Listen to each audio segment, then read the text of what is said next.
মামুনি শুধু আমার শাশুড়িই নয়, তিনি আমার আর এক মা, স্নেহ, অভিজ্ঞতা আর ভালোবাসার আধার। এই একটা সম্পর্ক যেখানে কোনো প্রতিযোগিতা নেই, আছে শুধু শ্রদ্ধা আর ভালোবাসা।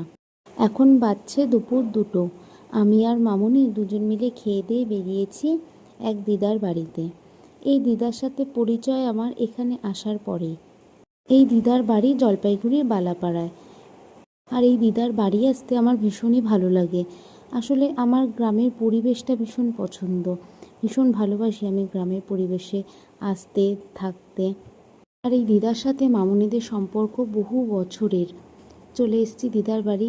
দেখুন বাড়িটা কি সুন্দর। আমার এই গ্রামের ছোট ছোট টিনের বাড়ি, মাটির বারান্দা ভীষণ পছন্দের।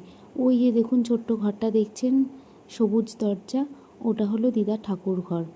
এখন দেখাতে পারলাম না, আসলে ভীষণ রোদ তো সেই জন্য দরজাটা বন্ধ করে রেখেছে। আর এই দেখুন পাতাবাহার গাছটা পুরো হলুদ পাতা হয়ে আছে। আর পেছনে যে অত বড় গাছটা, ওটা বেলপাতা গাছ, প্রচুর বেলপাতা হয়েছে। আর এই গাছটা, এটা হলো তুলসী গাছ। ওই যে দেখুন, আমি আসার সাথে সাথে দিদা ডাঁটা, কাঁঠালের বীজ, যত রকম সবজি আছে সব ভরে দেয়। আর আপনাদের একটা জিনিস দেখাই, এই দেখুন গাছটার প্রত্যেকটা ডালে 3-4টা করে পাখির বাসা। আর এই পেয়ারা গাছটায় দেখুন ভর্তি পেয়ারা হয়েছে, বোঝা যাচ্ছে কি না জানি না, কিন্তু ভর্তি পেয়ারা গাছটার মধ্যে।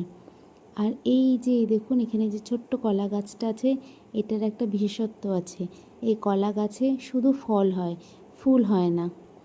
আর ওই যে দেখালাম কয়েকটা পাখির বাসা, কয়েকটা নিচেও পড়ে গেছে। এই যে দেখুন 1-2 এরকম কয়েকটা নিচে পড়েছিল।